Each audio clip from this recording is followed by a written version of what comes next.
तो दोस्तों, पावर के खेल में ना कभी कभी सबसे आगे निकलने का रास्ता होता है थोड़ा पीछे हटना। सुनने में अजीब लगता है ना। आज हम एक ऐसे ही नियम की बात करेंगे जो शायद आपकी सोच को पूरी तरह बदल दे। चलिए समझते हैं ऐसे। हम सबने बचपन से एक ही बात सुनी है, always show your best self, है ना? लेकिन क्या ये हमेशा सही होता है?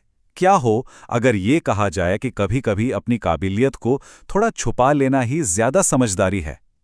यही वो सवाल है जो आज के हमारे इस पूरे विश्लेषण की नींव है।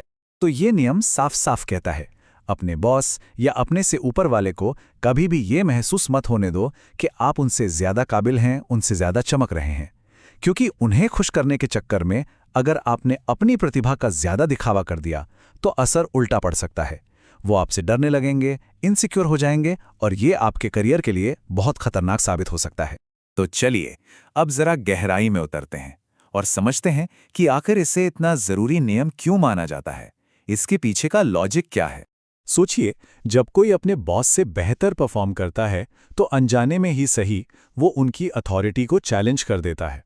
इससे उन्हें असुरक्षित महसूस होने लगता है और अपनी कुर्सी बचाने के लिए वो आपकी तरक्की में रोड़ा बन सकते हैं।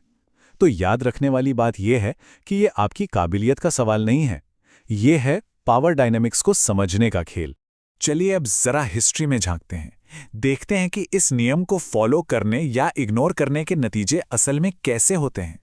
अब ये स्लाइड देखिए, बड़ी दिलचस्प है। एक तरफ हैं लियोनार्डो दा विंची और दूसरी तरफ माइकल एंजेलो। दोनों ही अपने जमाने के जीनियस, लेकिन दोनों का अपने पेट्रन्स, मतलब कि जो उन्हें काम देते थे, उनके साथ रिश्ता जमीन आसमान का था। लियोनार्डो हमेशा अपने संरक्षक ड्यूक को क्रेडिट देते थे, जिससे ड्यूक को लगता था कि वही महान है।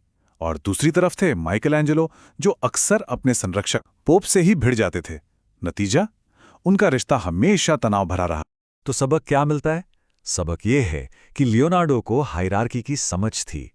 उन्होंने अपने काम को चमकने दिया, लेकिन सारी वाहवाही अपने मास्टर को लेने दी, और इसी समझदारी ने उनकी पोजीशन और इन्फ्लुएंस दोनों को सिक्योर रखा। अच्छा, इतिहास की बातें तो हो गईं। अब आते हैं आज की दुनिया में, हमारे आपके ऑफिस में। देखते हैं कि ये नियम वहां कैसे फिट बैठता है। ये टेबल देखिए, एकदम क्रिस्टल क्लियर है। एक ही सिचुएशन में दो अलग अलग अप्रोच के नतीजे क्या हो सकते हैं। एक तरफ वो इंसान है जो मीटिंग में हावी रहता है, सीईओ को सबके सामने करेक्ट करता है, अपनी ही तारीफों के पुल बांधता है, और नतीजा, उसे साइडलाइन कर दिया जाता है। और दूसरी तरफ है वो स्मार्ट इंसान जो सीईओ को पब्लिक में क्रेडिट देता है, उनकी गलतियों को अकेले में सुधारता है, और इससे क्या होता है, उसका भरोसा और रुतबा दोनों बढ़ते हैं। इसका एक बहुत ही क्लासिक मॉडर्न एग्जाम्पल है मेटा की शेरिल सैंडबर्ग। उन्होंने कंपनी के ऑपरेशंस को कितनी ब्रिलियंटली संभाला, लेकिन हमेशा ये पक्का किया कि दुनिया की नज़रों में मार्क ज़करबर्ग ही विजनरी फाउंडर और पब्लिक फेस बने रहें। ये स्मार्ट सबॉर्डिनेट वाले अप्रोच का एक परफेक्ट केस है। तो ठीक है, ये सब तो समझ आ गया, लेकिन सवाल ये है कि ये नियम आखिर काम क्यों करता है? इसके पीछे की साइकोलॉजी क्या है? लोग ऐसा बिहेव क्यों करते हैं? सबसे पहली और सबसे बड़ी वजह है ईगो, यानी अहंकार। हर इंसान, और खासकर जो पावर में है, वो अपनी सुपीरियरिटी वाली फीलिंग को बचाकर रखना चाहता है, और जब कोई उन्हें छोटा महसूस कराता है तो उनका ईगो हर्ट होता है। दूसरी वजह है इनसिक्योरिटी। एक बॉस ये सोचकर डर सकता है कि उसका जो ये टैलेंटेड जूनियर है वो एक दिन उसकी कुर्सी छीन लेगा, और बस यही डर उन्हें उस इंसान के खिलाफ काम करने पर मजबूर कर देता है। और आखिर में ये सिर्फ इंसानों के बारे में नहीं है, ये पूरे सिस्टम के बारे में है। पावर स्ट्रक्चर की फितरत होती है खुद को बनाए रखना, तो जो कोई भी उस स्ट्रक्चर को चैलेंज करता है, चाहे सीधे तौर पर या इनडायरेक्टली, सिस्टम उसे बाहर फेंकने की कोशिश करता है। लेकिन क्या ये नियम हर हाल में, हर सिचुएशन में लागू होता है?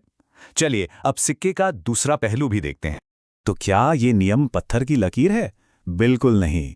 ये समझना बहुत जरूरी है कि कुछ ऐसी सिचुएशंस होती हैं जहां इस नियम को फॉलो करना एक बड़ी गलती साबित हो सकता है। जैसे कि अगर बॉस ही टॉक्सिक है या किसी को दबाने पर तुला हुआ है, तो वहां ये नियम काम नहीं करेगा। या अगर कोई अपना खुद का बिजनेस चला रहा है, तब तो चमकना ही उसका काम है। इसी तरह अगर माहौल ही ऐसा है जहां किसी की तरक्की नहीं हो सकती, तो बेहतर है कि वो जगह ही छोड़ दी जाए। तो सबसे जरूरी बात जो याद रखनी है वो ये है कि ये एक सिचुएशनल सर्वाइवल स्ट्रैटेजी है, कोई लाइफ लॉन्ग फिलॉसफी नहीं।